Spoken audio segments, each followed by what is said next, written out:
Hola a todos, soy Dilma Rodríguez y hoy vamos a explorar un tema fundamental en nuestra carrera de psicología, los conceptos y principios básicos en las comunicaciones orales. La comunicación oral es una herramienta clave en nuestra profesión, ya que nos permite interactuar, entender y ser entendidos, tanto con nuestros pacientes como con nuestros colegas. Comprender cómo funciona la comunicación oral nos ayuda a mejorar nuestras habilidades, a transmitir ideas con claridad y a construir relaciones de confianza. La comunicación oral es el proceso mediante el cual transmitimos información, ideas o sentimientos a través del habla, utilizando palabras, tono, gestos y expresiones faciales. En psicología, muchas veces no solo importa lo que decimos, sino cómo lo decimos. La forma en la que expresamos nuestras ideas puede influir en cómo son recibidas y entendidas. Por ejemplo, al entrevistar a un paciente no solo escuchamos sus palabras, sino que también prestamos atención a su tono de voz y lenguaje corporal para entender mejor su estado emocional. Aquí podemos destacar algunos principios esenciales de la comunicación oral. En primer lugar está la claridad. Es fundamental que nuestro mensaje sea claro para evitar malos entendidos. Por ejemplo, al explicar un concepto psicológico usando un lenguaje sencillo y ejemplos cotidianos para que un paciente nos pueda comprender mejor. También está la concisión. Transmitimos la información de manera breve y precisa, sin rodeos. Como por ejemplo, en una sesión, en lugar de dar muchas vueltas, vamos directo al punto para mantener la atención del paciente. La adecuación. Adaptamos nuestro mensaje según la audiencia, contexto y propósito. Al hablar con un niño utilizamos un lenguaje más simple y gestos, mientras que con un profesional empleamos términos más técnicos. Está también la escucha activa. Prestar atención plena a lo que la otra persona dice, mostrando interés y comprensión. Durante una entrevista asentimos y hacemos preguntas para demostrar que estamos atentos y entendiendo. El psicólogo y lingüista Roger Piquet propone un modelo que nos ayuda a entender cómo expresamos ideas oralmente, considerando tres componentes principales: el contenido, la forma y la interacción. En el contenido encontramos qué es la información que queremos comunicar. La forma es la estructura que se presenta en el mensaje. Y la interacción es la relación y respuesta con nuestro interlocutor. Este modelo nos recuerda que no solo importa qué decimos, sino también cómo lo decimos y cómo interactuamos con nuestro oyente. En una sesión terapéutica, el contenido sería el problema del paciente. La forma sería la estructura que damos a nuestras preguntas y respuestas. Y la interacción sería cómo respondemos a sus emociones y reacciones. Al aplicar estos principios y el modelo de Piquet, podemos mejorar nuestras habilidades comunicativas, logrando mayor empatía y efectividad con nuestras intervenciones. Supongamos que estamos explicando a un paciente la importancia de la terapia. Usamos un lenguaje claro y adecuado, estructuramos bien nuestro mensaje y prestamos atención a su respuesta emocional para ajustar nuestra comunicación. En resumen, la comunicación oral es un proceso complejo que requiere claridad, concisión, adecuación y escucha activa. El modelo de Piquet nos ayuda a entender cómo expresar nuestras ideas de manera efectiva, considerando el contenido, la forma y la interacción. Recordemos que en psicología, una buena comunicación no solo transmite información, sino que también construye confianza y facilita el proceso de ayuda y crecimiento personal. Muchas gracias. Habilidades de la comunicación oral: escuchar y hablar. Estas son cruciales para una interacción efectiva, permitiendo expresar ideas, sentimientos, persuadir y relacionarse con otros de manera clara y convincente. Así como también son elementos claves que proporcionan la conexión o transacción entre el hablante y el oyente. Escuchar. Escuchar se trata de prestar atención y comprender el mensaje del interlocutor. Esta es la capacidad de sentir, de percibir sensorialmente a lo que transmite otra persona. Esta tiene sus características, como lo es comprender el mensaje prestando atención a lo que la otra persona está hablando, demostrando interés con expresiones verbales y no verbales. No interrumpir, tener una escucha crítica para así luego poder dar su opinión sobre el tema. Hablar.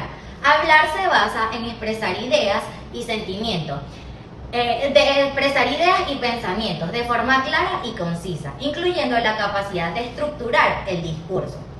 Pronunciar correctamente las palabras y usar un lenguaje adecuado, expresando ideas y opiniones de manera firme y respetuosa, así como es evitando expresiones innecesarias para así captar la atención del público. Esta tiene sus características en hablar con fluidez, comprensión y entonación sobre el tema.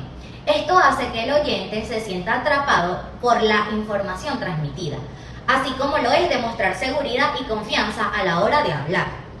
También tiene algunos hablantes que asocian su tema con la vida cotidiana, para así hacer un ambiente más interesante y entretenido. Los elementos del lenguaje no verbal. Más allá de decir las palabras, existen expresiones que hablan por sí solas. Entre ellas se encuentran las expresiones faciales.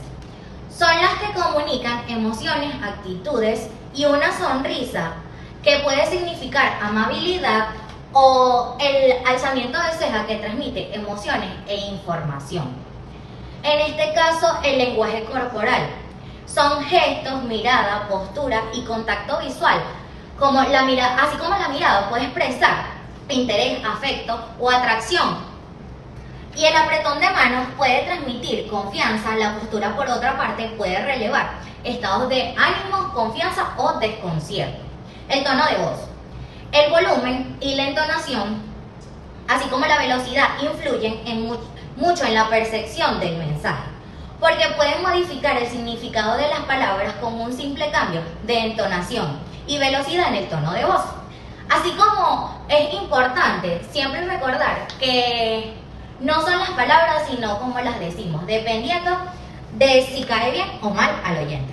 Rodrigo Pastrán, cursante de la carrera de Ingeniería Industrial, y hoy les quería hablar dos puntos fundamentales para mantener una comunicación eficiente. El primer punto consiste en el modelo de expresión oral propuesto por Vigel, y el segundo punto consiste en el uso de la oratoria y el discurso tanto en su forma académica como en su forma coloquial. Comenzaré con el modelo de expresión oral propuesto por Vigel. Este ha sido un enfoque que ha sido utilizado ampliamente para entender cómo se desarrolla el habla en contextos reales. Vigel plantea que hablar es una habilidad productiva que va más allá del simple hecho de conocer palabras o de reglas gramaticales. Es una habilidad dinámica que requiere el dominio de dos grandes dimensiones, que es la fluidez y la precisión. La fluidez se refiere a la capacidad de hablar con un ritmo continuo, sin pausas, mientras que la precisión implica usar el vocabulario adecuado y las estructuras gramaticales correctas.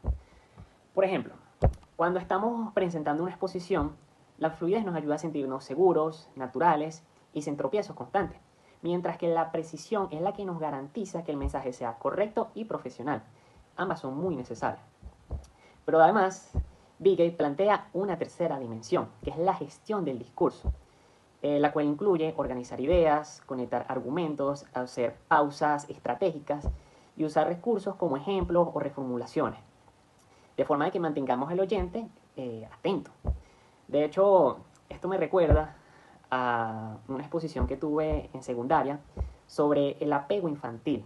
Recuerdo muy bien que conocía muy bien sobre el tema, pero el problema que tuve fue que no supe organizar bien mis ideas y no supe hacer los pasos adecuados. Fue ahí donde entendí que saber el tema no es suficiente, hay que saber cómo comunicarlo. Ahora bien, pasemos al segundo punto. La oratoria y el discurso, tanto formal como coloquial. La oratoria es mucho más que hablar en público. Es el arte de convencer, emocionar y conectar con las personas a través de la palabra. Y dependiendo del contexto, el discurso puede adoptar un tono formal o coloquial. Por ejemplo, el discurso formal académico es aquel que usamos en exposiciones, conferencias, debates académicos. De hecho, él se caracteriza por ser un estructurado técnico con lenguaje específico y uso de conectores lógicos, como puede ser por consiguiente, en contraste, según lo planteado. En cambio, el discurso coloquial es aquel que usamos en contextos informales. Por ejemplo, conversaciones entre amigos, redes sociales, anécdotas cotidianas. Aquí el lenguaje es más flexible, espontáneo y cercano. Por ejemplo, si explico que es la ansiedad un contexto académico, diría: la ansiedad es una respuesta anticipatoria frente a estímulos que el sujeto percibe como amenazantes, incluso si no lo son. Pero si se lo explico a un amigo, diría algo como: es cuando te sientes que algo malo va a pasar, aunque no venga una razón clara.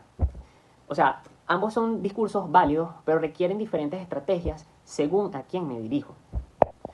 Esto fue toda mi exposición, espero que te haya gustado.